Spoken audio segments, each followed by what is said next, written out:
Welcome to Feminist Question Time, brought to you by Women's Declaration International, the leading global organisation defending women's sex-based rights against the threats posed by gender identity ideology. There's more information on the website womensdeclaration.com, where you will find our Declaration on Women's Sex-Based Rights, which has been signed by 32,693 people from 159 countries and is supported by 456 organisations. We have over 100 volunteer activists, including 53 country contacts, engaged in defending women's rights. Today, I'm really pleased to say that we have Amy E. Sousa from the USA, and she's going to talk about Let Julie Swim. It will focus on the events of Julie Jaman, who's 80 years old, in Port Townsend, who was banned from her local YMCA after asking a man to leave the women's locker room.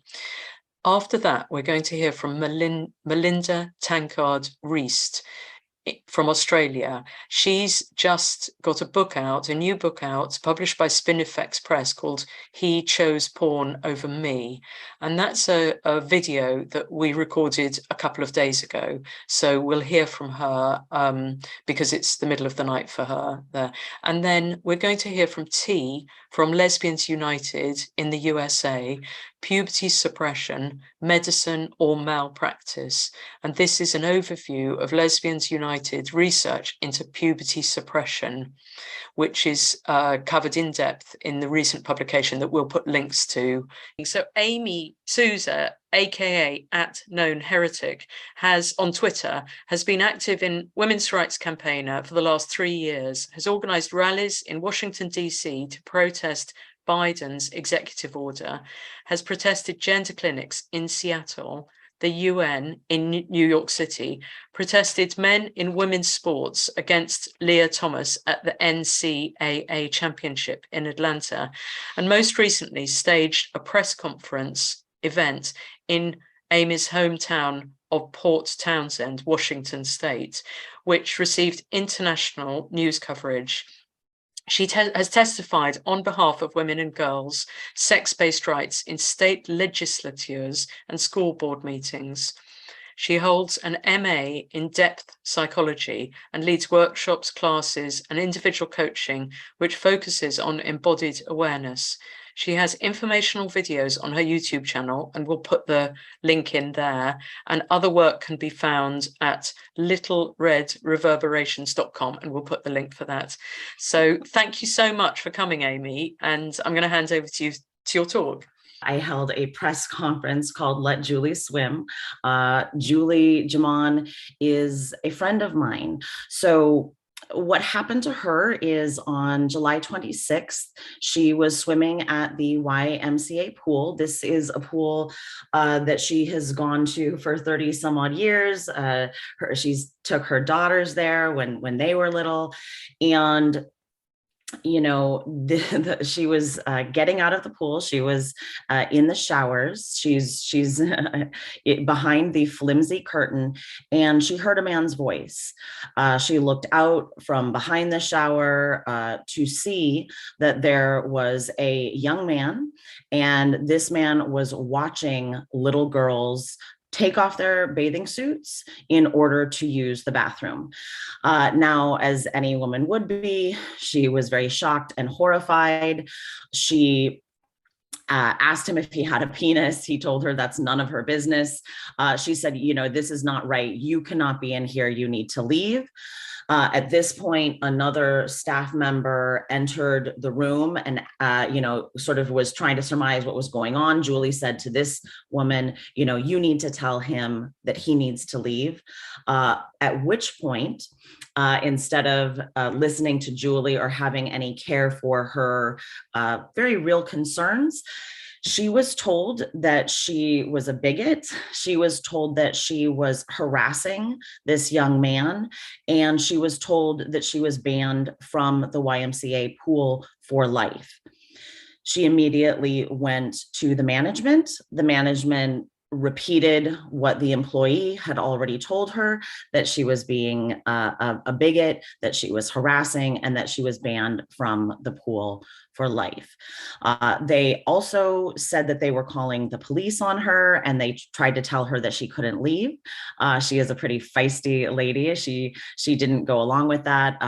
The way that the town is situated, the police office is just outside, really, of where the YMCA building is. Julie said, "I'm going to the YMCA, to the police myself," which she did. The police took her report and her record.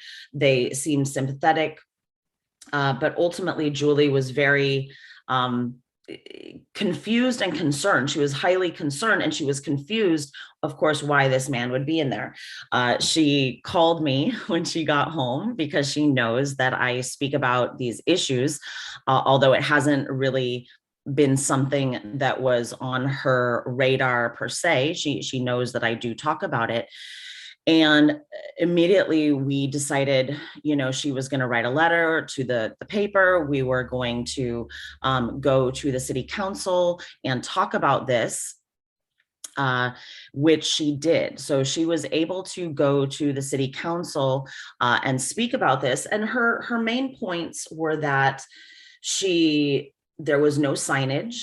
So there was no way for her to know that this was a, quote, gender neutral restroom. So there was no unisex or even gender neutral signage. The signage simply said woman. She spoke to Wendy Bart, who is the director of the Olympic Peninsula YMCAs. Wendy told her that the rainbow flag at the entrance should have been sufficient for her to surmise that there would be men in the restrooms, that these were, all that men who identified into womanhood would be allowed. So at this point, the city was already beginning to villainize Julie. Our mayor, David Faber, was beginning to villainize her. And I began to realize that something more needed to be done. While I understand that these events are familiar to some of us, I think, and I have protested these kind of things before, I think it is always a shock to see it happen in your hometown. And it does make it really personal. And Julie is a friend, so that makes it personal. So I got together with her and I began to have a press conference, and the town had a response to Julie. The mayor decided to create a transgender proclamation. So they decided to have another city council meeting to announce the language of this transgender proclamation. Now, the proclamation is a series of whereases ending with a therefore. And the therefore is, therefore, Port Townsend is a town that is non-discriminatory.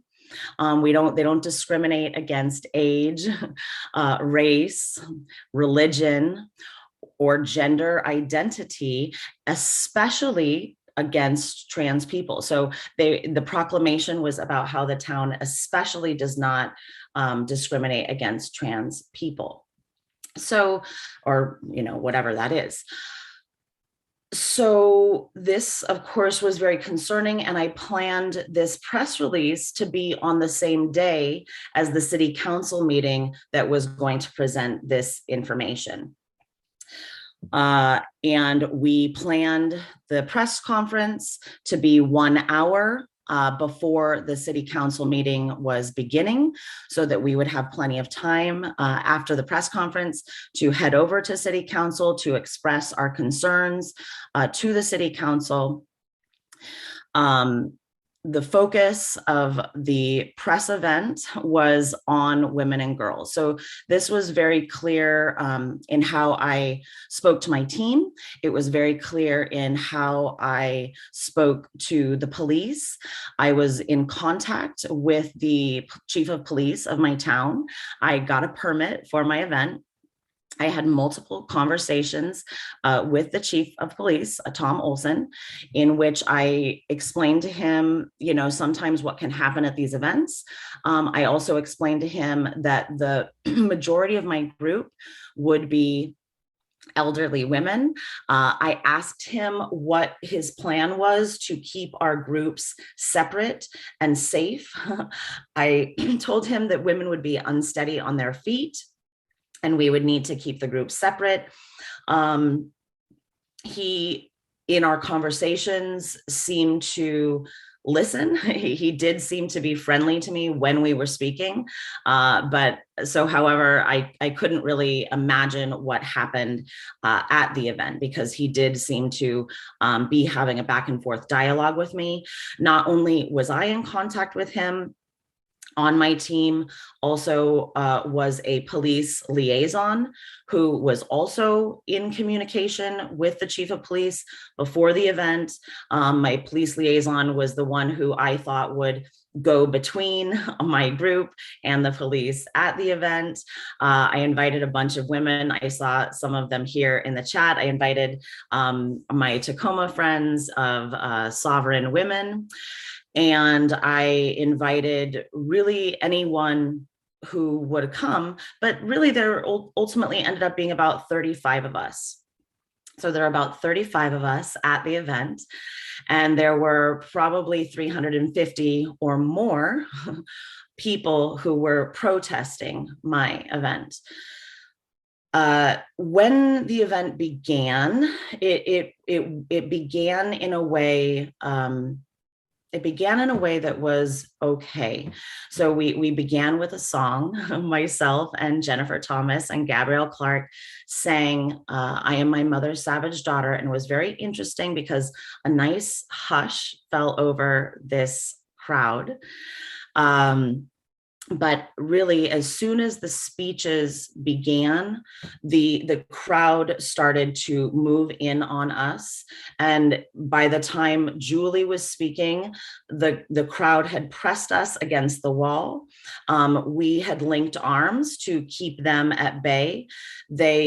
One man literally rolled on the ground and wormed his way between our legs in order to infiltrate our group. This, of course, was very disturbing to see. It was scary in the practice of it. We held our ground for the entire time.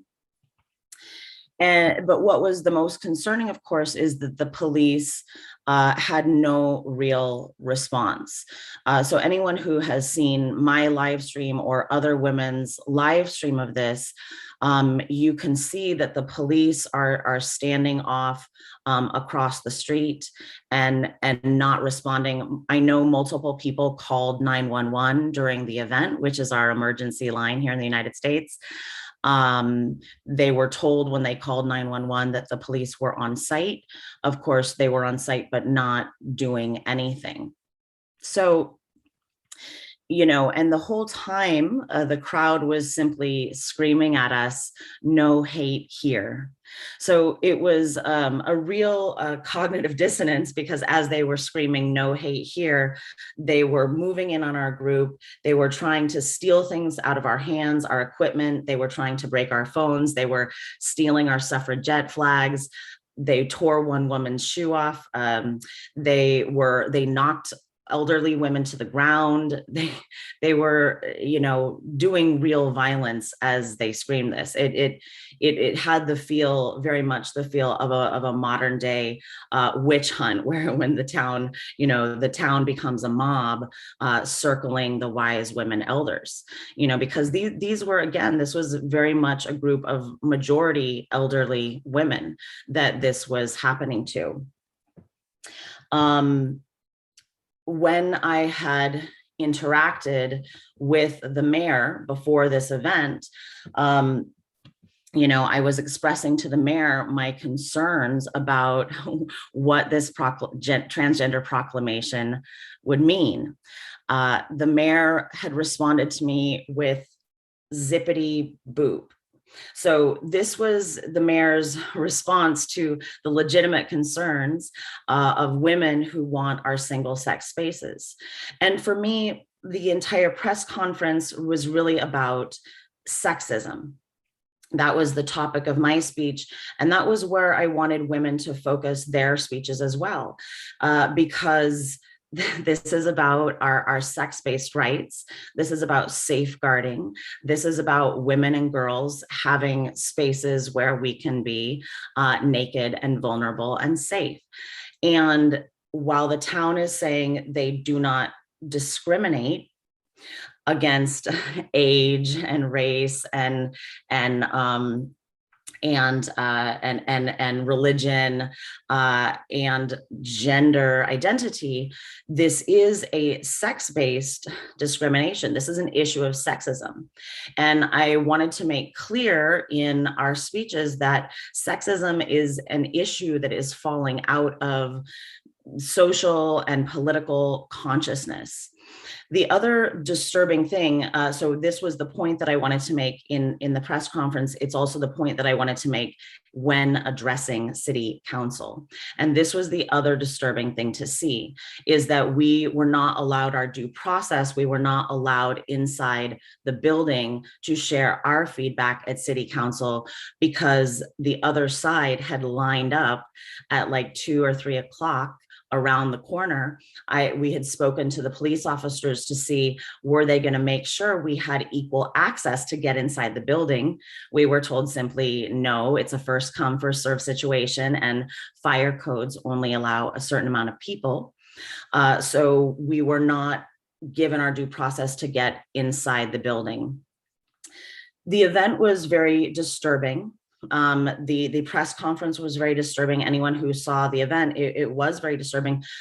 But an interesting thing has come because of it, in a way, because they told on themselves with their behavior, which is really what they did. You know, they showed themselves as villainous in their behavior towards us. And we have now used that. My team and I put out a number of press releases so that this story has really blown up and grown. This story has reached multiple countries. The Daily Mail covered our story.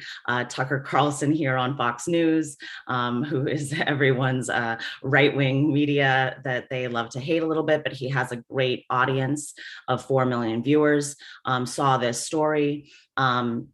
Of course, it's been in places like Redux, who we all love, and Post Millennial and Colette, and places like this. But I think that is sort of the great thing that can come from these events. It was interesting that this event took place in my hometown, and so I had a real opportunity to respond, and in a way that was personal to me. And these events, when they happen, we kind of already know how we're going to be responded to. I didn't have really much of a different expectation from my town in terms of how they would respond. I knew that people would be upset with us. I knew that my city government was not going to take our concerns seriously. But the opportunity, really, by staging something like the press conference, is to tell our own stories and voice our own values and create our own media narratives about it. And I think that we can take these opportunities the way Kelly J. Keane has taken them with Speaker's Corner in the UK, and take these opportunities when they show up to create our own media and to create our own messaging about what we want to see. And that's ultimately what we've done. And that's what we're going to continue to do. I'm going to continue to do that with this event going forward. There are more events that I have planned around this, and there's more information that I'm trying to gain. So right now I am in the series of getting more public records requests I am in the process of learning about the communications that were had between the chief of police, my mayor, and the city manager. So as those details come to light, I will continue to shed light on this story. And I think that Julie is a really special figure in this, because as an 80-year-old woman, you know, a lot of this was not truly on her register. She had heard me speak of it, but it wasn't something that was hitting home to her. And I think this demographic of women are an interesting demographic to meet, because they don't have the same language to talk about these issues. Julie has been educating herself as she goes about what's going on here, but she responded as any woman would. You know, she responded out of herself and her own history when she heard that man's voice. And I think that really resonates. Her story resonates because everyone can sense how true it is. The town is doing a lot of work to villainize her, but it's very hard to villainize an 80-year-old woman who was standing up for young girls. And I think that's why her story has so much power and meaning, and we'll continue to share this story and tell it more. What do you think motivates these three groups? The city manager, the mayor, and the chief of police to implement this and actually obstruct your side or our side? They don't want to have to actually grapple with the logic of what we're saying. So of course, by obstructing and keeping us from being there, they don't have to really deal with it. You know, their narrative right now is that we're a hate group, that I'm a hate group, and that I organized a hate rally. So they didn't really have to listen to what I was saying, because if they had listened to what I was saying, everything was pro women and girls and about the needs of our bodies. So by silencing us and villainizing us, they don't really have to grapple with the reality of what I'm saying. But what I think they think the story is over or fading, and what they don't know is that I am gaining in momentum. So I will be at future city council meetings. I will be continuing to address this to the town, and continuing to get some kind of a respectful response, at least, because their response right now is so full of disrespect and dismissal of me and my concerns, and Julie and her concerns, you know. And frankly, you know, it's gaslighting to women to ask us to deny our own instincts around sex. It's a psychological abuse to a rape survivor. I'm a rape survivor, so to tell me that I should not trust my instincts when it comes to sex reception, that's absolutely galling and abusive. I think they can control the narrative, but they can't. The other thing I was interested in the story that they tried to implement this, or did implement it a few years ago, and in this swimming pool, but they didn't tell anybody.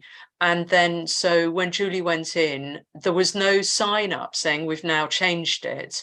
It was just that she was meant to somehow know. So, and I think that's really, really worrying, because that maybe is going to be the new normal, that we're going to just be going into lots of situations where was it that they put an LGBTQ plus flag up and they said that's how Julie was meant to know there were going to be men in there? The crazy thing is, it wasn't even the new flag. It was the traditional rainbow flag. That was it. That was their defense. They were saying, we don't need to tell people that we've got this policy because we put a little flag up. They have a rainbow YMCA banner at the podium at the entrance. And by that, you are supposed to understand there will be men in your spaces. You know, and yes, Kelly Traylor Harms, I should mention, is a YMCA whistleblower. She was in an interview with me on Graham Linehan speaking about this, where exactly this policy was put into place with no public commentary and no, as you said, no announcement, zero announcement. So just people have to find out the hard way that this is the policy. And I've had many parents come to me and thank me for speaking out on this, because of course, you know, parents who have little girls, they don't want to see this. But, they also see what happens to people who speak out, and a lot of people are still scared to speak out. But I think the more of us that do it, then the more we can gather others to have the courage to do it as well. We'll go on to Melinda Tankard Reist. So Melinda Tankard Reist is a journalist. She has written over 4 books, maybe 7 books, mostly published by Spinifex Press. The book is called He Chose Porn Over Me, and it's women's experience of pornography. Can you tell us a bit about yourself and what you've been doing, what other books you've written, etc.? Sure. Thanks for having me, Jo. It really is a privilege to be on this wonderful program. So I'm an Australian writer, and I'm a speaker and a campaigner. I've had 6 of my 7 books published by Spinifex Press, which I'm sure as a publisher you've heard of. And I also am co-founder of the grassroots campaigning movement Collective Shout for a World Free of Sexploitation. We run campaigns in Australia against advertisers, marketers and corporations who objectify women and sexualize girls to sell products and services, and we run global campaigns as well. In 2021, we had 20 victories. 7 of those were global. Some of those were against multi-billion, multi-trillion-dollar corporations. So most days I'm either speaking in a school or I'm running a campaign with Collective Shout. Wow, that's fantastic. And are you getting a lot of interest in your work in this area, say in schools or universities? What Absolutely, the work has taken off. I've been speaking on issues related to sexualization, objectification, porn harms, porn culture, trafficking and violence against women, and the intersection, how all those things intersect, for about 15 or more years. I would say that now the difference is that the language we used back then, like sexualization of children, wasn't that well established, but now those words are in the public lexicon. They're, front page of our newspapers. Pornography, for example, when I first started speaking and writing on that issue in Australia around a decade ago, it wasn't really accepted that porn was harmful, and particularly harmful to young people. I was accused of exaggerating, creating a moral panic, all that kind of language. And now, again, in the mainstream, it is accepted that porn is distorting and twisting and young people's sexual templates. It's giving them harmful ideas about bodies, relationships and sexuality. There's, of course, now a global body of literature testifying to the harms. So my work is, fortunately, in demand. I'm booked out in schools and other communities and into next year now, and speaking on porn harms, violence against girls, and how young women especially can enforce boundaries and say no and stand up for themselves. Calling out the daily sexual intrusions, the daily sexual harassment, the rape jokes, the sexual groaning and moaning, the demands for naked pictures. We try to empower them to recognize that they shouldn't have to put up with any of that. Yeah, that's fantastic. And it seems as if schools are an interesting place because they have a duty of safeguarding, of looking after and developing children and girls, where they can't ignore what's happening sometimes within schools, if it's a mixed school, or the moment they leave the school gates or go to parties, that this is getting much, much worse. And I think in Britain, we've had a Everyone's Invited movement where young women during lockdown got together and saw how, or talked to each other and said, oh, this is happening to all of us, or almost all of us. And they demanded that there was the grown-ups in the room, which in many cases are schools. So I think that's happening too, that we're getting in schools a lot of the organizations of schools that are trying to get people like you in. When I speak to schools, I remind them of that duty of care that you've mentioned. They have a legal obligation to provide a safe educational environment. If girls are being sexually harassed, groaned at, moaned at, demanded to send pictures, threatened with rape and violence, if girls are forced to see boys masturbating on the school bus, which is happening here, consuming porn in the classroom, in the schoolyard, at the school camp, then schools have failed in that duty of care. And in addition, I have more female teachers telling me that they are leaving the profession because they're being propositioned every day. They have boys taking photos up their skirts. They don't feel safe in the school. They're being sexually groaned and moaned at as well, which is a huge phenomenon here, and it's probably happening there as well.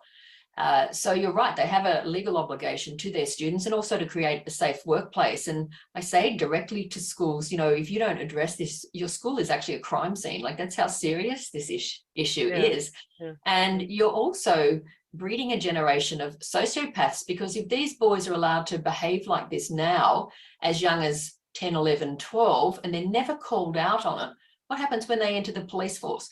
Or they're a judge sitting on a bench making a ruling in a rape case or a sexual harassment case. So it's not serving the boys either not to call them out and have some consequences for behaviour. Yeah. And what about your work?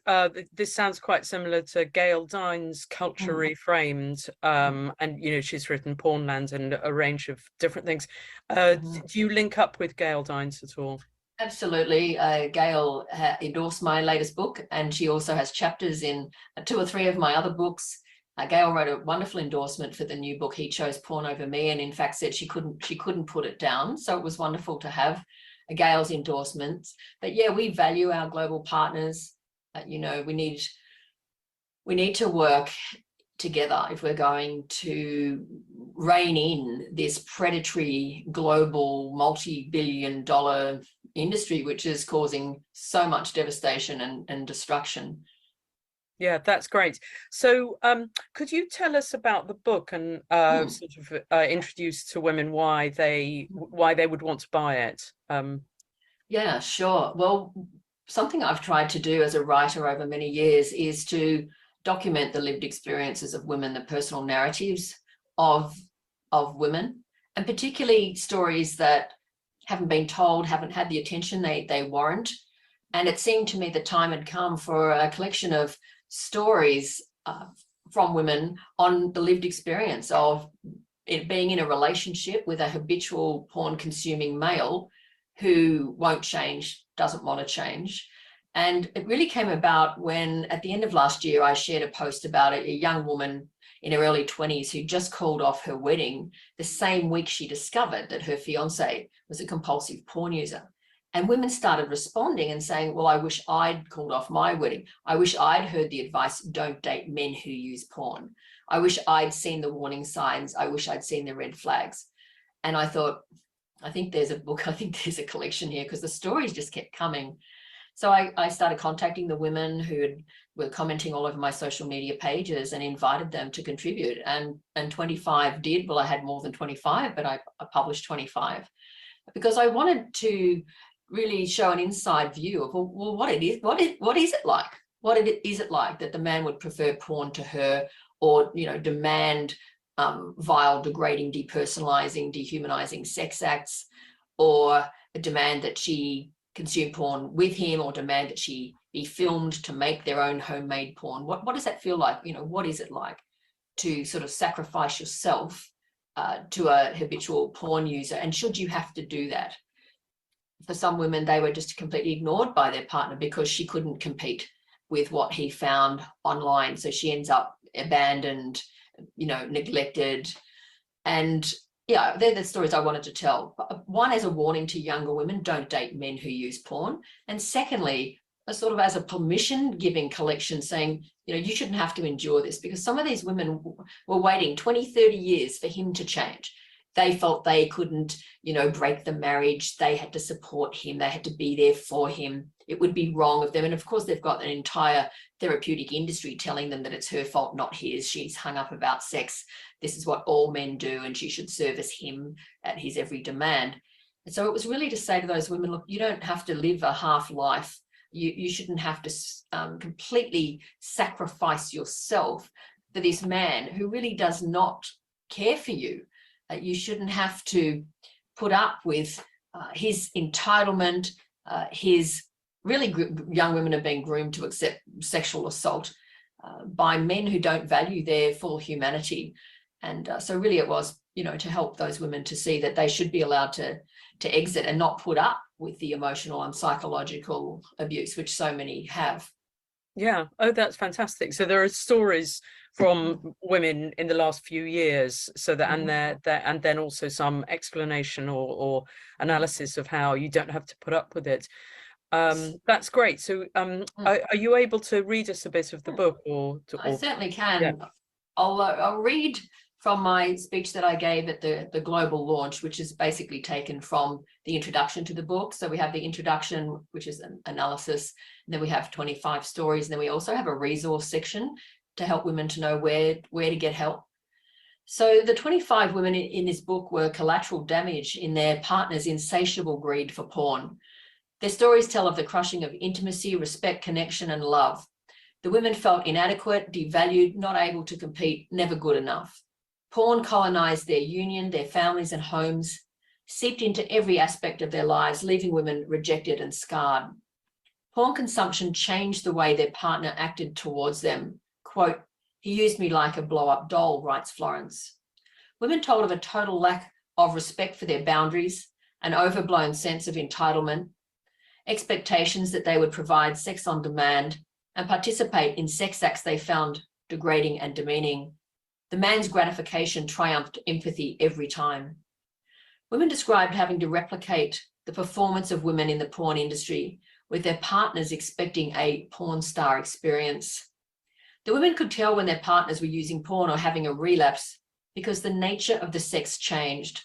Quote, "It was amazing how his behavior changed when he was watching porn compared to when he was not watching it," writes Maggie. "I knew when he had had a lapse before he even told me." It is difficult to refuse sex when in a relationship with a man engulfed in porn. In porn, women are up to it 24/7. And refusal is just another porn genre called forced or violated. Forcing compliance was a standard component of the men's sexual repertoire. Madeline told me, "He would emotionally abuse me for saying no."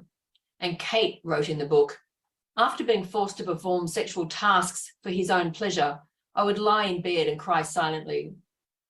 Men asserted their sexual ownership over their partners. Women were subjected to what was essentially sexual terrorism in their own homes.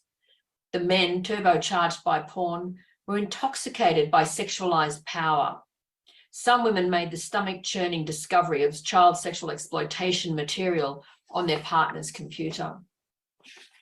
He Chose Porn Over Me situates porn as a significant element in the perpetration of domestic abuse.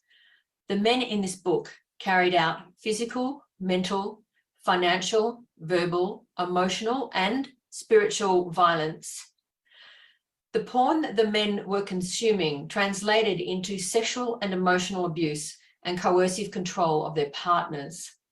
Some women described near-death experiences from porn-inspired sex acts, in particular choking, a red flag for homicide. A number of women were raped by their partners. One passed out after being strangled during sex. Another described being unable to breathe when her partner put his full weight on her and pressed her face into the pillow. 2 women were pressured into sex shortly after the birth of a child, with one suffering the agony of torn stitches as a result. He Chose Porn Over Me is intended as a warning to young women: don't date men who use porn. Why choose to walk into hell, in the words of Sarah McDougall, who's contributed a chapter in this book. The book is also for women drowning in self-blame, the women who think there is something wrong with them for feeling repulsed when men want to act out their violent fantasies on their bodies. And for the women who know deep down it's not meant to be like this. It's also a permission-giving book. Women should not have to sacrifice their lives for a man who shows no desire to choose her over porn, who has allowed the erosion of his humanity and become a patron of a global industry built on the bodies of women and girls. You should not be expected to sacrifice the rest of your life to a porn-twisted man who loves his porn more than he loves you.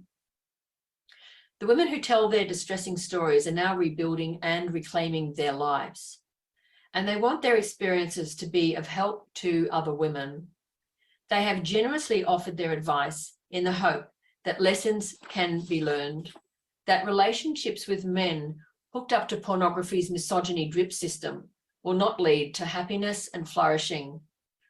I hope this book will help women demand higher standards in relationships, be more discerning, recognize the signs, and turn away from men who consume porn, and that more broadly, individuals who value intimacy, connection, mutuality, empathy, and compassion, to quote Robert Jensen, as I do in the end of the book, quote, the emotions that make stable, decent human communities possible, will endeavour to protect these essential qualities from being devoured by the global porn industry. So I recommend the book, commend the book to you, and you can get that from Spinifex Press. Going to be launching the book at Philia.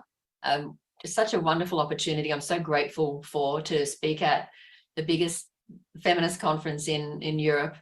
And my colleague, Caitlin Roper, will also be launching her book, which I may as well show you.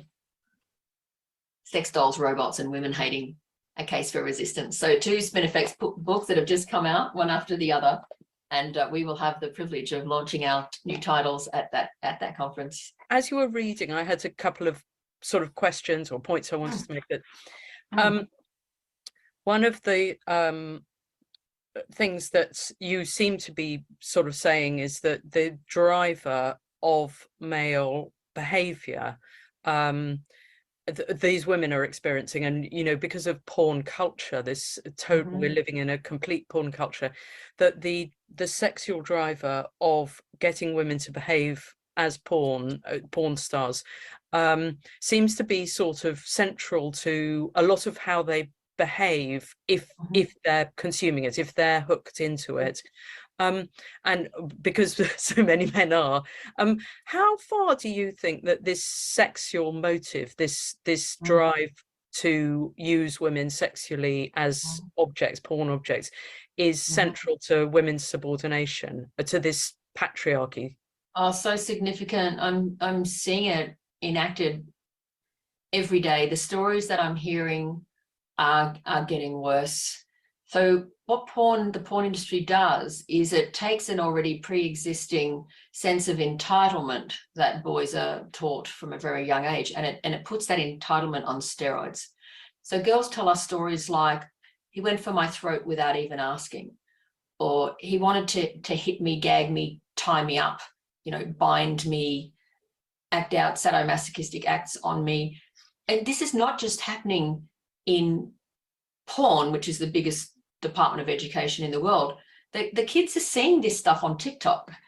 There's an entire genre called KingTok, #KingTok, which depicts young women fantasizing about being gagged and choked, which shows images of women covered in bruises with the tagline, well, that one was actually on Instagram, if she doesn't look like sex after this, you didn't do it right. So they're learning a very degraded, depersonalized, dehumanized version of human sexuality.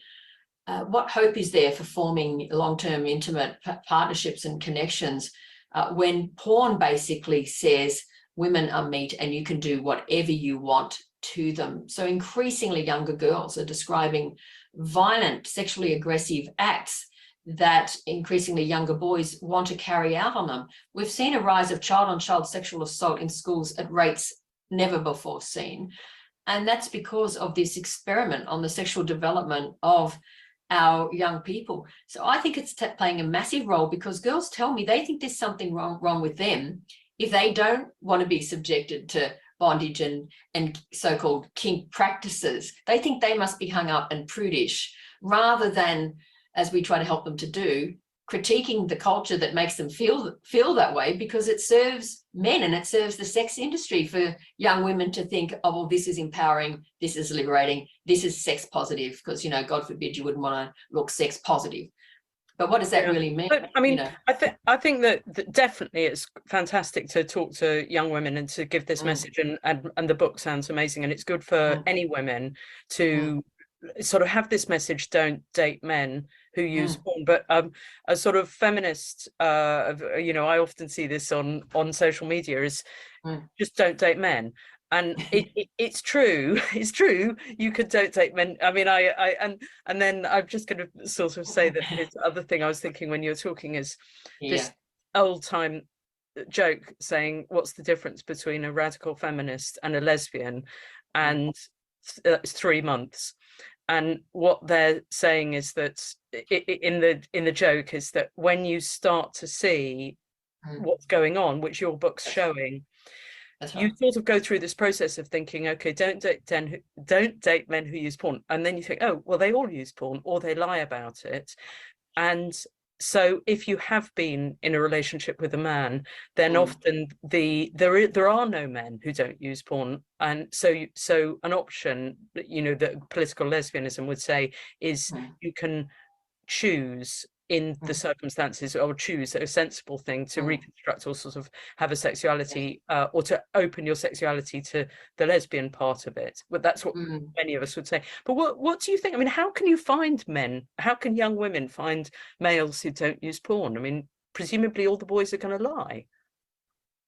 Yeah, it's getting increasingly impossible given what we know about rates of exposure and how young the exposure is.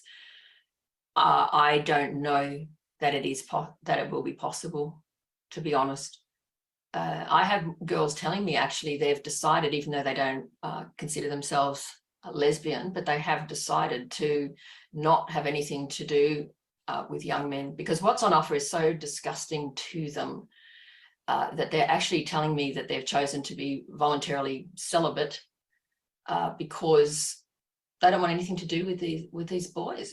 It's disgusting. So, you know, you're onto something there for sure. I mean, I think it's terribly sad that young women might find, I mean, given also all the culture we're in, which is sort of promoting the sort of young romantic sexuality, heterosexual sexuality, it's terribly sad that young women are being encouraged to believe that there would be a reasonable man, and also discouraged from being lesbians, and there not being many role models, and then it's impossible to actually have a relationship with a man. So I sort of think one option is definitely the promotion of lesbianism as an option, sort of making that available. And then that's because that, you know, undoing the taboo around lesbianism, it could be really important. And what about the women in your book? What are they saying? Did they go on? Did they think that they could find men who? Some of them did. Yeah. Some of them did. Some are happily single with raising children. There's a real mixture. Some of them tragically are still in those relationships, and they're the ones that kind of break my heart the most, because they're still holding out for that moment when he might change and they don't feel they can leave. And of course, it's hard to leave. Often he controls the finances. Often they've stayed home raising children and don't have independent sources of income. Often the house is in his name, or he's set up offshore tax havens and doesn't have to pay child support when she leaves. One woman in my book described how he'd got a mistress and was buying her lots of expensive things and gifts, but was also suing her for child support for the times when he had the children. And she had no source of income. And he'd hidden, you know, all of these assets and funds. So, you know, even though I think, you know, there's definitely a case for women to get out, it's very hard practically, you know, to get out. So, yeah, there's a real mix. Some have stayed, some have left, some have repartnered, some have stayed happily single and certainly aren't looking to be in a relationship. One woman in my book left her first husband because of his porn consumption, gets into a new relationship, marries the new guy. She begs him, tell me the truth. Tell me the truth. If you are a porn consumer, you must tell me, because I've been through this before and I couldn't go through it again. He lies to her. She ends up in the same situation twice in a row. I was thinking, I think we should have like prenuptial things which say the man would have to sign it if women do get together with a man, he would sign it saying, I don't use porn, I disagree with all the practices, I'm not going to use porn, and if I do use it, I'm going to give you all my money or something. Like, this will be grounds for divorce, absolutely. And lying, and but possibly, you know, like, it's deception, isn't it? So it's maybe a form of rape to say this absolutely, is it's deception, because so many of them lie. But has anybody completed that prenup thing? Because that would be quite useful. No, you could start a whole new trend with that idea, Joe. No one has. I haven't heard of anyone suggesting that. Perhaps it's not such a big thing here in Australia. Perhaps it would take off more in the US. They absolutely have a right to know, because they're not making an informed decision if it's kept from them. And certainly that's the case with a lot of women. It's kept from them. Yeah. So that's a real issue. Now, another question I have about it is at the structural level. So in terms of policy, you know, porn being available, etc. That's part of the picture, because women's, you know, us talking to each other, warning young women is part of it, and you know, what we can do about it as individuals or little groups of women. But what about at the structural level? What's going on there, and what are your recommendations? Well, you know, we're taking an incremental approach, because I've worked in politics, and we won't get everything we want straight away. You know, naturally we want to bring the industry down. And we're part of the global campaign against Pornhub, which has finally seen this massive misogynist, biggest dispenser of women-hating platform in the world brought to account for trafficking, non-consensual image sharing, rape videos, underage girls content. So we'll keep up that pressure to certainly bring this industry to account. What we're trying to do here in Australia, and I believe this campaign has been relaunched in the UK and other countries, is proof of age protections for children. We would like to think there's still some common ground around protecting children from rape porn, torture porn, sadism, incest, you know, bestiality. Can't we agree that little kids shouldn't be seeing this at the click of a button? And they are seeing this because the most popular genres of porn are the most violent. So we've been trying to get up a proof of age protection system in Australia. The eSafety Commission here was tasked by the previous federal government to come up with a roadmap to roll out a system. The eSafety Commission is to report by the end of this year, and we'll see what they recommend. But surely this is one basic thing we could do to at least protect children from, you know, being exposed to torture and sadism and extreme suffering of women. Are there any countries that have banned porn? Not banned it, I don't believe. Yeah, I mean, if they're online, like, how do you ban it unless you ban the internet? Yeah, I don't think so. So that's, yeah. Maybe North Korea. Yeah, I mean, I read that Nepal had banned it a while ago. Yes, Nepal, that's right. You're right, actually. But because because they were losing so many children, and it was just devastating that they thought about it, and but I don't know if it's still banned there. But that was quite encouraging that a society could see it as causing, like, the generator of problems. Absolutely, and if only that was replicated in other countries, because the harm that this industry is doing to everyone, to decent human society, to civilization. You know, as Robert Jensen said, porn is what the end of the world looks like. And I really do fear where this is taking us as a society, because we're knocking the empathy out of boys especially.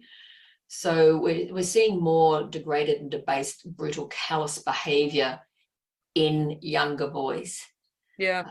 And Andrew Tate, you know, a phenomenon like Andrew Tate is ramping that up and making it popular to be anti-women, to be misogynist, to put women in their place. And we would go to schools where boys cheer when Andrew Tate's name is mentioned. They would cheer and clap. And so again, where are the healthy role models for young men? Yeah, and I mean, I found that you know, if you meet men and talk to them, they'll be very happy to talk about politics, things that they support. And then I'll say, yeah, but we can't solve it without solving porn. And they say things like, oh, you're putting the chicken before the egg, or you're confused about that because that's private. And I think we can separate those out. And it's the internet's fault. It's not patriarchy. It's not. And you can just see them defending, straight away what they love porn. And they want. Well, don't get in the way of a man and his right to ejaculate to whatever he wants, basically. So yeah. So thank you so much. I just before we come to an end, is there anything else you would like to add about the book? Or there's a phrase I'd like to use because it was used in a panel discussion I was filmed for a few days ago, and I really like this phrase. I think what it's true is the societal gaslighting of women who describe what it is like to have a sexual relationship with a man who consumes porn, and they get gaslit by society, by pro-porn culture, by therapists who blame them and say, well, you're prudish and you're hung up, all men do this, often by their friends and family that join in the gaslighting. And that has to stop. And I hope this book will help to contribute to helping women to be strong, to enforce their boundaries, to demand better for themselves, rather than allowing their lives to be degraded and often devalued and destroyed by habitual porn consuming men who have become patrons of this global industry and allowed the erosion of their humanity. So, stop the gaslighting at every level, and hopefully women will recognize that they should not have to put up with this and demand better. Our next talk is from T, Lesbians United from the USA. T is the national organizer of Lesbians United, a grassroots lesbian-only organization that works to educate the public about homophobia, transgenderism, and the abuses being carried out by Big Med and Big Pharma. This talk is an overview of Lesbians United's research into puberty suppression, which is covered in depth in the report, the recent publication. Thank you so much, and over to you, T. I do need to clarify before I start, in order to head off any confusion, that Lesbians United does not endorse the concept of political lesbianism, and that real lesbians want to be in relationships with women who are actually attracted to us. Lesbians are positively attracted to women, not just uninterested in men. But I want to turn now to the subject of transgenderism and the medical abuse of children. I want to make you all aware that Lesbians United recently released a free publication on puberty suppression titled Puberty Suppression, Medicine or Malpractice. We studied over 300 sources and found evidence for over 100 side effects of puberty suppressing drugs, and we're trying to get this information out to the public. So the biggest takeaway here, I'm going to spoil you, is that there is a lot of research out there on these drugs. I keep hearing people say that the research on puberty suppression just isn't there. After this talk, you'll never say that again, and I would encourage you to send anyone who is still saying that to our website. So a quick primer. These drugs that are being sold now as puberty blockers are better known as Gnrh agonists. These drugs have been in use on adults since the 1980s. They are an agonist or an artificial mimic of gonadotropin-releasing hormone, which is one of the body's natural hormones.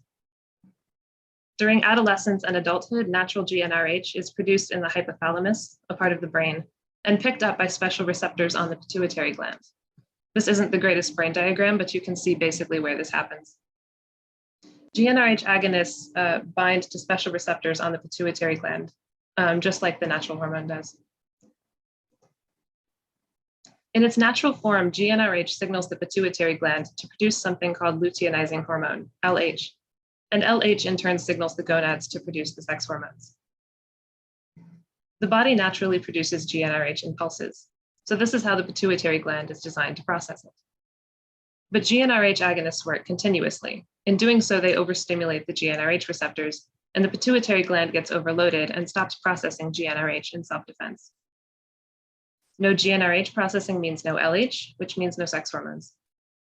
This is actually quite dangerous because the sex hormones have a lot of functions in the body. For example, there are sex hormone receptors on cardiomyocytes, which are cells that control the heartbeat. Estrogen and testosterone are also involved in bone maintenance, brain health, DNA repair, obviously in reproduction, and in a lot of other areas. So completely removing sex hormones from the body can have massive systemic effects, and these can cascade into multiple areas of the body, as we'll see later on. GnRH agonists aren't just used to prevent healthy children from growing up. They were first used for prostate cancer, and they've been used for a number of other conditions that are caused or exacerbated by excess sex hormones, at least in theory. So for example, there's a theory that endometriosis is caused by excess estrogen. Excess testosterone can cause uterine fibroids in women, and some children's bodies start producing sex hormones unusually early, which is considered a medical condition. GnRH agonists have also been used to chemically castrate sex offenders, since lowering testosterone lowers men's libido. And they were at one point used as a supposed cure for autism, on one doctor's theory that high testosterone caused autism, for which, as far as I know, there's no actual evidence. You'll be happy to know that the doctor in question, Mark Geyer, actually lost his medical license for using GnRH agonists on autistic kids. And in their judgment revoking his license, the Maryland State Board of Physicians cited a known substantial risk of serious harm, including risk of bone and heart damage and fertility suppression. And the same document quotes Mark Geyer himself, admitting that the drugs caused chemical castration. A big part of this scandal was that Geyer knowingly chemically castrated autistic children with GnRH agonists, which are the same drugs doctors are now giving to children as puberty blockers. The current justification for giving these drugs to children is that these kids have been diagnosed with gender dysphoria, which is a supposed mental illness listed in the DSM-5. The symptoms include clinically significant distress, and things like wearing non-stereotypical clothes, not conforming to narrowly defined roles, and playing with Hot Wheels when you're expected to be playing with Barbies. So basically a lot of sexist stereotypes. We know from news reporting and scientific studies that the gender dysphoria diagnosis is disproportionately given to girls, autistic kids, and kids who will grow up gay or lesbian. Which makes sense at a glance, right? There are a lot of silly girl stereotypes out there that don't represent most girls. One of the hallmarks of autism is not fitting into social norms. And homosexuals are more likely to be non-stereotypical for our sex. Actually, you could say that all homosexuals go against those stereotypes because we're not developing crushes on people of the opposite sex. The stereotype of a girly girl is that she's boy crazy, and the stereotype of a teenage boy is that he's constantly thinking about having sex with girls. And if you're homosexual, you automatically don't fit that. So that's common sense, but there's also hard evidence to show that homosexuals are more likely to buck sex stereotypes from a young age and more likely to be given a gender dysphoria diagnosis early in life. So as we see here, a 2014 paper found that, quote, early onset female to males, that's girls who have been given a gender dysphoria diagnosis, predominantly reported sexual attraction toward females. In other words, this paper is evidence that most young girls diagnosed with gender dysphoria will grow up lesbian. Another study, this one's from 2008. This study looked at people who had been assessed for gender identity disorder, the precursor to gender dysphoria, as children, and asked them how they'd turned out, homosexual, bisexual, or heterosexual. Most of the people who stopped fitting the criteria for gender identity disorder were heterosexual, but most of the people who still fit the criteria as adults were same-sex attracted. So 2 takeaways from this study. 1, while a significant number of the participants were heterosexual, homosexuals were really disproportionately represented. And 2, this study tells against the idea that some people are truly trans. When people say that we need more rigorous assessments for gender dysphoria and that some people really do need the drugs and surgeries, namely the people who felt this way consistently since childhood, what they're really saying is that it's okay to give harmful drugs and surgeries to the gay ones. Those are just a couple of the studies that demonstrate the overrepresentation of homosexuals in the population diagnosed with gender dysphoria. Here are a few more just to demonstrate that they exist. And there will be little snippets of bibliography throughout this talk, by the way, again, just to show you that these sources do already exist. In addition to those sources, there's also a 2018 study that demonstrates that young teens who are bullied for being gay are more likely to believe that they are or should be the opposite sex. And there's a 2017 study that demonstrates pretty clearly that homosexuals are less likely than heterosexuals to adhere to sex stereotypes in early childhood. The study found that young girls who grew up lesbian were 12 to 19 times as likely as heterosexual girls to be extremely nonconforming. And young gay boys are 20 to 26 times as likely as heterosexual boys to be extremely nonconforming. which means that homosexuals run a much higher risk of being diagnosed with gender dysphoria in childhood.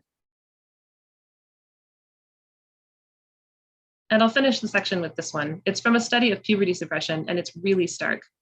This study had 45 adolescents in the control group, so not diagnosed with gender dysphoria, versus 40 adolescents who were diagnosed with gender dysphoria. All 45 adolescents in the control group were heterosexual, and all 40 adolescents who had been diagnosed with gender dysphoria were same-sex attracted. So it should be clear by now that homosexuals are being disproportionately diagnosed with gender dysphoria, that although we are a tiny minority, we make up the majority of childhood gender dysphoria diagnoses. So let's talk about what the medical establishment is actually doing to younger generations of lesbians and gay boys by prescribing GnRH agonists to them. These are some of the side effects of GnRH agonists reported in scientific studies. We couldn't fit them all in one slide, but you can see that there are a lot of them, and that many different areas of the body can be affected by these drugs. And these aren't minor side effects. Some of them are potentially life-threatening, like suicidality, stroke, and pituitary apoplexy. Some are serious chronic illnesses like diabetes and fibromyalgia. The thyroid can be affected, which can cause systemic issues. Many of these effects are not easily reversible. This is how hormones work. They're involved in a lot of different bodily processes, and an overload or deficiency of any one hormone can cause a cascade of effects throughout the body. So again, all of these side effects are substantiated by scientific evidence. A lot of these effects have been observed in studies of adults taking GnRH agonists for various conditions. These side effects specifically have been reported in children or adolescents. There are fewer studies of children and adolescents, and they're generally of poorer quality than the studies of adults, but they do still provide a lot of evidence for negative side effects. You can see there are still quite a lot of them, and there are still some very serious conditions on this list. I'll go through a few that are of particular concern for adolescents. One of the most well-attested side effects of GnRH agonists is loss of bone mineral density, which is a measure of how concentrated the minerals are in a person's bones. BMD is at its highest point, so your bones are the strongest they'll ever be, at the end of adolescence. This is called peak BMD. GnRH agonists are known to lower peak BMD. So that can lead to a lifetime of weak bones, and it increases a person's risk for osteoporosis and fractures and other bone and tooth conditions. This is from the best available longitudinal study of adolescents treated with GnRH agonists. Quote, BMD was below pretreatment potential, and either attainment of peak bone mass has been delayed or peak bone mass itself is attenuated. So this study essentially found that adolescents who took GnRH agonists didn't live up to their potential peak BMD. Their bone health is going to be a concern for the rest of their lives. Again, I want to impress on you just how many sources already exist for the negative effects of GnRH agonists. So here are 7 additional studies that show that GnRH agonists negatively impact the bone health of adolescents.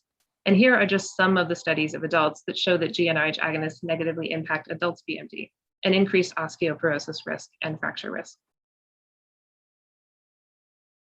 Another area of the body GnRH agonists are known to affect is the thyroid gland. The thyroid is responsible for maintaining many bodily functions, including metabolism, bone maintenance, and the development of the bones and brain. So obviously, it's a very important body part. Thyroid conditions can cause serious and chronic illness. A 2019 study of 50 children who were given GnRH agonists for precocious puberty found that 70% of those children had impaired thyroid function. There have also been a couple of studies that found thyroid dysfunction and changes in thyroid-related hormone levels in adults or adolescents. And there are a number of case studies that report thyroid conditions, including hyperthyroidism, hypothyroidism, thyroiditis, and thyroid autoimmunity. So when used on adolescents, GnRH agonists are intended to prevent development. This includes reproductive development, and it's pretty obvious that GnRH agonists successfully do that. This quote is from a review of GnRH agonists specifically for adolescents diagnosed with gender dysphoria. Quote, suppression of puberty can pause the maturation of germ cells, meaning eggs or sperm, and thus affect fertility potential. And here's another from a similar review. Quote, GnRHA prevents maturation of germ cells, which could be used for biological fertility potential. And there's nothing in either of these reviews that says, oh, don't worry, eggs and sperm will go back to maturing normally after you discontinue the drug. There's not really any evidence to suggest that this effect is reversible, aside from one study of girls with precocious puberty who discontinued treatment by age 11, And that study doesn't necessarily prove that those girls ended up being able to reproduce. It just shows that their anti-Müllerian hormone levels went back to normal, meaning they weren't actively experiencing ovarian dysfunction. It doesn't necessarily mean that their eggs are viable. There are also studies of adult men that suggest that GnRH agonist-induced infertility may not be reversible. This is a study from 1989 saying, quote, "Gonadal impairment may not be as reversible as generally suggested." And another, "Spermatogenic suppression after prolonged GnRH agonist administration may not be as reversible as previously suggested." Note the date on this quote. This information has been available since at least 1985. I should also note that there is at least one study of girls who took a GnRH agonist for precocious puberty that found a significantly increased rate of PCOS and hyperandrogenemia, which is excess testosterone in women. And both of those conditions can cause infertility as well. In addition, GnRH agonists cause low libido and prevent sexual development. And this is a really well-known effect of the drug. In fact, a lot of studies of adult men use the term GnRH agonists interchangeably with chemical castration. This is obviously a concern for every adolescent who's put on GnRH agonists, the fact that they won't be able to develop sexually well on the drug, and that they might be permanently sexually stunted. As far as I'm aware, there's no usable scientific data on whether adolescents who miss the normal window for puberty because of GnRH agonists are able to develop sexually later on. It seems unlikely, and some researchers have expressed worries about it.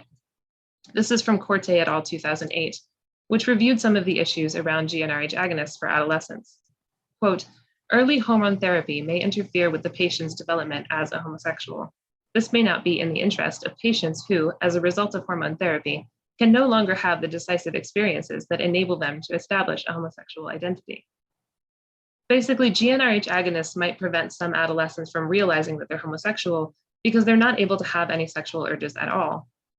And keep in mind that scientific evidence shows that most of the kids being diagnosed with gender dysphoria at a young age, so most of those who will be primed to take GnRH agonists right at the start of adolescence are homosexual. And then GnRH agonists have been shown to lower IQ and impact other measures of intelligence. So these are two studies of children treated with GnRH agonists for precocious puberty. In the first from 2001, quote, "Intelligence quotient levels decreased significantly during treatment. In this study, the average IQ actually fell from 100.2 to 93.1. In the second from 2016, girls in the control group had an average IQ of 102, and girls treated with GnRH agonists had an average IQ of 94. So in both of these studies, children treated with GnRH agonists are ending up 7 or 8 IQ points lower than they should be. So those are just a few of the side effects of GnRH agonists. There are many, many more, and let's just add back in the side effects that are documented in adult populations. To summarize, GnRH agonists lower BMD, which can wreak havoc on the skeleton, causing osteoporosis, osteopenia, and fractures. They increase risk factors for cardiovascular disease and diabetes, including blood pressure, weight, percentage body fat, arterial stiffness, arterial plaque, and insulin resistance. They cause thyroid dysfunction, which can damage the thyroid long-term. They can cause autoimmune diseases. They impact the digestive system. They can cause intracranial hypertension or high blood pressure in the brain, which in turn can cause blindness. They can cause pituitary tumors and sometimes cause those tumors to bleed or apoplexy, which is potentially fatal. They cause chemical castration. They actually cause sexual development to regress, including causing breasts and penises to shrink.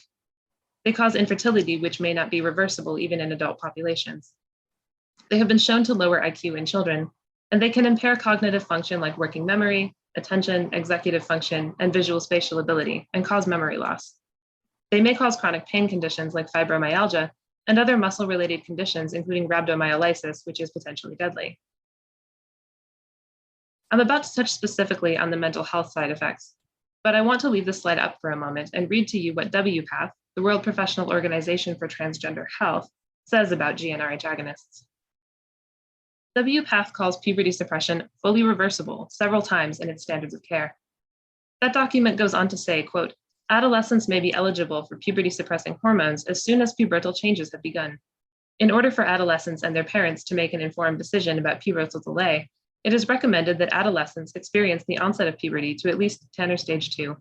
Some children may arrive at this stage at very young ages, e.g. 9 years of age. WPATH continues, quote, 2 goals justify intervention with puberty suppressing hormones. 1, their use gives adolescents more time to explore their gender nonconformity and other developmental issues. And 2, their use may facilitate transition by preventing the development of sex characteristics that are difficult or impossible to reverse if adolescents continue on to pursue sex reassignment. So a major reason for giving these drugs to adolescents is cosmetic. And then WPATH concludes that section by saying, quote, neither puberty suppression nor allowing puberty to occur is a neutral act. Functioning in later life can be compromised by the development of irreversible secondary sex characteristics during puberty. So WPATH is comparing the healthy development of the body to all of this, and acting as though both healthy development and this whole well-substantiated list of side effects both have pros and cons worth considering. And the pros they cite for puberty suppression are largely cosmetic. I also want to make it very clear that WPATH's assertion that puberty suppression with Gnrh agonists is reversible is an outright lie. How many of the effects on this list seem easily reversible? Almost none, right? WPATH is a large and well-funded organization with many trained doctors and scientists at its disposal. If a few lesbians with no budget could find all this information, so can they. So there's absolutely no excuse for any of the untruths in that passage I read out from WPATH. I want to take a minute now to talk in particular about the mental health side effects of Gnrh agonists. So again, these are the drugs sold as puberty blockers. And the media narrative surrounding these drugs is that they improve adolescents' mental health and make them less likely to commit suicide. If any of the side effects are ever discussed in mainstream media, it's couched as the side effects are worth it because the drugs prevent suicide. And this isn't true. In fact, it's the opposite. Scientific evidence shows that Gnrh agonists actually increase the risk of suicide. Maybe the most compelling evidence actually comes from the Tavistock and Portman NHS Foundation Trust, which, if you're not familiar, is a mental health trust in the UK whose so-called gender identity development service for kids has recently been under review. The Tavistock is in the business of prescribing Gnrh agonists to adolescents, allegedly to improve their mental health. But in 2015, the Tavistock published data that shows an increase in suicidality among adolescents taking Gnrh agonists. So here are the Tavistock's data. They asked adolescents 2 questions about suicidality. Once before starting Gnrh agonists, that's the T0 column, and after a year on Gnrh agonists, the T1 column. As you can see, the percentage of adolescents who reported not deliberately self-harming or attempting suicide decreased during that year, as did the percentage of adolescents who reported not experiencing suicidal thoughts. Meanwhile, the percentage of adolescents who made at least some self-harm or suicide attempt went up by about 3%. And the percentage of adolescents who experienced suicidal thoughts went up by about 7% during a year on Gnrh agonists. The Tavistock's own report admitted that the increase in self-harm and suicide attempts was statistically significant.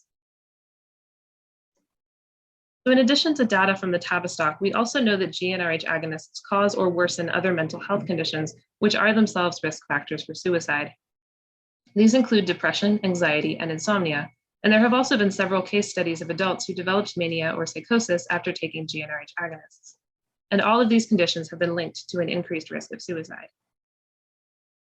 Here's a partial bibliography for these claims. Again, just to show you that sources do exist. My point here is it's not hard to pull together 20 sources that substantiate the link between Gnrh agonists, mental illness, and suicide risk. So to recap, the big picture here is that a number of young children, most of whom will grow up to be homosexual, are being labeled as gender dysphoric and primed to take Gnrh agonists when they start puberty. Gnrh agonists cause systemic problems that may give them disabilities for life, certainly prevent them from maturing sexually, and likely prevent them from reproducing. They have cognitive impacts like lowering IQ, and they negatively impact mental health and increase the risk of suicide. So what we have to conclude here is that the popularization of puberty suppression is a recipe for an increase in health problems among gay and lesbians, and an increase in gay and lesbian suicides. And this extreme medical abuse is being propped up by the false narrative of gender dysphoria and the myth of the suicidal transgender child. The fact that the diagnostic criteria for childhood gender dysphoria are rife with sexist stereotypes, and that bucking these stereotypes is an early sign of homosexuality, is what's making the looming gay and lesbian health crisis possible. At the same time, the gender dysphoria and transgender narratives render this crisis invisible, because the gay men and boys who are affected will be counted as heterosexual women and girls, and the lesbians who are affected will be counted as heterosexual men and boys. So lesbians and gay men who are trying to push back on this issue find ourselves in the impossible position of trying to point out a homosexual health crisis while not being permitted to identify any homosexual victim as such. So on that bleak note, I'd like to end with a call to action. As I've mentioned, Lesbians United recently released a free publication titled Puberty Suppression, Medicine or Malpractice that cites over 300 sources and adds up to an extremely sound argument against the practice of puberty suppression. To my knowledge, this is the most comprehensive document on the subject in existence. Lesbians United is a small organization without funding, without a PR team, without friends in the media. We've sent this document to several hundred journalists and organizations who could help us blow the whistle, and it's been seen already by thousands of people on social media. But what we really need is to get someone in the mainstream news to notice this document, and not necessarily to notice us, but just to report on the science. So I'm going to challenge each of you who's listening, and anyone who's watching on YouTube after the fact, to send this document to as many journalists, organizations, government officials, and political candidates as you can. You can email it, at them on social media, or even print it out and snail mail it. If you have a website, you can link to the document. If you sticker or leaflet, you can include a QR code. If you want to translate our research into another language or independently verify it and publish the results, please do. This is an unprecedented study, and the information needs to be out there. It could save thousands of children.